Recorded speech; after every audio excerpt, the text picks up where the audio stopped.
Press conference के दौरान भारत के सुप्रीम कोर्ट के आर्टिकल 370 के खात्मे पर दिए फैसले पर प्रतिक्रिया देते हुए कहा कि भारत ने ये सरासर गलत किया है। इसको लेकर हमने यूनाइटेड नेशन में आवाज उठाई है। इसके अलावा हमने आईओसी को भी लिखित पत्र भेजा है जिसमें आर्टिकल 370 के मुद्दे पर ध्यान देने की बात कही है।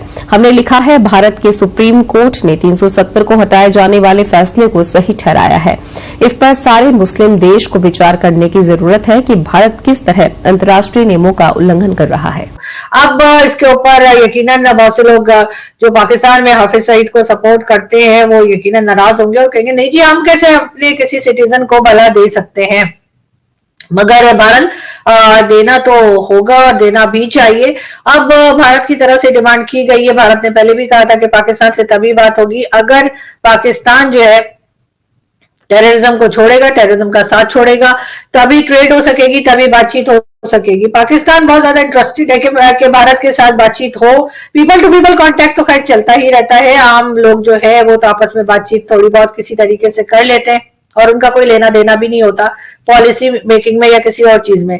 लेकिन बहरहाल जो एस्टेब्लिशमेंट है या जो एजेंसीज हैं वो जरूर इस बारे में इस वक्त बातचीत हो रही होगी, गौर हो रहा होगा। अभी तक फॉरेन ऑफिस की तरफ से कोई स्टेटमेंट नहीं आया है, लेकिन भारत के मीडिया की तरफ से ये खबर जरूर दी गई है कि भारत की गवर्नमेंट ने ऑफिशियली पाकिस्तान से कहा है कि जी हाफिज सईद को हैंड ओवर किया जाए। अब कब तक ये सिलसिला चलता रहेगा और कब पाकिस्तान इस बारे में मानेगा, ये बात का जो है वो यकीनन बहुत इंटरेस्टिंग होगी। और वैसे मुझे नहीं लगता कि ऐसा कुछ होगा। उसकी रीजन ये है कि आपने देखा ही कि चाहे वो जुल्फिकार अली भुट्टो हो जिनको फांसी लगा दी गई, प्राइम मिनिस्टर रह चुके, आसिफ अली जरदारी जो प्रेसिडेंट रहे वो भी जेल गए, बेनजीर भुट्टो जो पाकिस्तान की प्राइम मिनिस्टर रही वो भी जेल गई, नवाज शरीफ भी जेल गए, नवाज शरीफ की बेटी भी जेल गई, और अभी जो इमरान खान साहब जो कि हमारे फॉर्मर प्राइम मिनिस्टर रह चुके हैं वो इस वक्त जेल में मौजूद हैं। शाह महमूद कुरैशी साहब का अशर आपने देखा ही 2 दिन पहले किस तरह से उन्हें घसीटा जा रहा था और किस तरह से वो जेल में है। लेकिन हाफिज सईद जिसको 31 इयर्स की जेल सुनाई गई वो हाउस अरेस्ट है, वो अपने घर में आराम सुकून की जिंदगी जी रहा है। एफएटीएफ और वर्ल्ड बैंक और आईएमएफ के प्रेशर में आके पाकिस्तान ने ये तो अनाउंस कर दिया, पाकिस्तान की तरफ से ये कहा गया कि हाफिज सईद को 31 इयर्स की जेल हुई है। ये भी कहा गया कि जी जेल में, बहुत से लोगों ने कहा कि वो जेल में नहीं है, जिसमें मैं भी शामिल थी। मुझे भी यही लगता था कि वो जेल में नहीं बंद है, लेकिन पाकिस्तान की तरफ से ये कहा गया कि नहीं जी वो जेल में है। और जो पैनलिस्ट वगैरह आते थे टॉक शोज में या डिबेट्स में वो यही जिद करते रहे। फिर एक दिन कुछ साल पहले, आपको कुछ थोड़ा टाइम पहले आपको याद होगा कि एक हाफिज सईद के घर के बाहर एक ब्लास्ट हुआ। उस ब्लास्ट के होते ही जी ये कहा गया कि जी हाफिज सईद घर के अंदर मौजूद था जब ब्लास्ट हुआ। सब लोग बड़े हैरान हुए कि जी ऐसे कैसे, हाफिज सईद को तो 31 इयर्स की जेल है, तो फिर उसके घर के बाहर ब्लास्ट था तो वो घर पे क्या कर रहा था। इस तरह से ऐसे ऐसा करके लोगों को असलियत का मालूम हुआ और उन्हें पता लगा कि हाफिज सईद को जेल में डाला ही नहीं गया, बल्कि हाफिज सईद को उसके घर में हाउस अरेस्ट करके रखा गया है और सिक्योरिटी बढ़ा दी गई। जब ये टारगेट किलिंग जो शुरू हुई पाकिस्तान में, एक के बाद एक जो अननोन गनमैन वाला किस्सा चला और उनमें कई लोग जो है हाफिज सईद की पार्टी के थे जिनको के उड़ा दिया गया, और कई दूसरी जो डिफरेंट ऑर्गेनाइजेशंस जो टेरर ऑर्गेनाइजेशंस जो है उनके लोग थे, उनको मारा गया। तो फिर इन लोगों की सिक्योरिटी को भी बढ़ा दिया गया।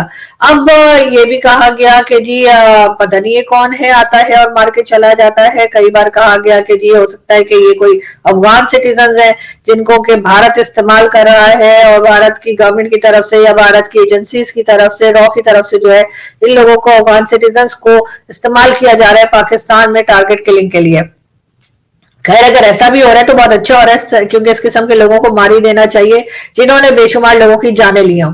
बात दोबारा करेंगे हाफिज सईद की, तो इसी तरीके से एक एक करके बात हो रही थी। फिर कहा गया कि जी जो मेन लोग हैं, यानी कि जो इन ऑर्गेनाइजेशंस को चलाते हैं, जो बाहर निकल निकल के धमकियां लगाया करते थे, हाफिज सईद का भी आपको याद होगा कुछ टाइम पहले तक कि ये अपने पॉलिटिकल रैलीज में खड़ा हुआ, कई बार इसकी पॉलिटिकल पार्टी को बैन किया गया और फिर वो एक नए नाम के साथ सामने आया और नए नाम के साथ इलेक्शन में भी हिस्सा लिया। इस वक्त भी हाफिज सईद का बेटा, हाफिज सईद के कई दूसरे रिश्तेदार जो हैं पाकिस्तान में होने वाले इलेक्शन में हिस्सा लेने के लिए बिल्कुल तैयार है, और उनकी नई पार्टी को जो है वो एक तरह से ग्रीन सिग्नल भी दे दिया गया है। ना सिर्फ ये बल्कि लश्कर जंगवी और इस किस्म के कई ऑर्गेनाइजेशंस जो कि टेरर ऑर्गेनाइजेशंस के तौर पे माने जाते हैं, वो भी इलेक्शन में हिस्सा ले रहे हैं। हमारे कई पढ़े लिखे लोग, हमारे यहाँ के कई इंटेलेक्चुअल्स, जो कि मैं नहीं हूं, मैं एक सीधी सादी जर्नलिस्ट हूँ, उससे ज्यादा कुछ नहीं, और कई ऐसे लोग जिनको लोग समझते हैं कि कोई बहुत अकल की बात करते हैं या ये बहुत पढ़े लिखे हैं या बड़े इंटेलेक्चुअल हैं, वो भी हाफिज सईद के नाम के साथ हाफिज सईद साहब लगाते हैं। हाफिज सईद साहब कहना किसी टेररिस्ट को मेरे ख्याल है कुछ ठीक नहीं होगा, लेकिन फिर भी इसका इसी तरह के कई लोग जो है पाकिस्तान में ऐसे हैं जो कि हाफिज सईद को ना सिर्फ सपोर्ट करते हैं बल्कि इसकी ऑर्गेनाइजेशंस को फंडिंग भी की जाती है। उसमें कई जगह पे आपको डोनेशन बॉक्सेस भी दिखाई देते हैं, और डोनेशन बॉक्सेस के अलावा भी कई बड़ी बड़ी बिजनेस कम्युनिटी के लोग ऐसे हैं जो हाफिज सईद की ऑर्गेनाइजेशन को फंड करते हैं। औरतें अपना जेवर तक उतार के दे देती हैं, उनको लगता है हाफिज सईद कोई बहुत ही महान काम कर रहा है और ये यकीनन गज़वा हिंद भी करेगा और कश्मीर भी आजाद कराएगा, और न जाने इस तरह की कई चीजें जो हैं वो बताई जाती हैं। एक बार फिर हाफिज सईद की डिमांड की गई है भारत की तरफ से। पाकिस्तान क्या करेगा, बहुत से लोग सवाल कर रहे हैं, बहुत से टीवी चैनल सवाल कर रहे हैं, बहुत से लोग बात कर रहे हैं। मुझे ऐसा लगता है कि पाकिस्तान फिलहाल तो कोई जवाब नहीं दिया है, पाकिस्तान ने फॉरेन ऑफिस की तरफ से भी कोई स्टेटमेंट नहीं आया है,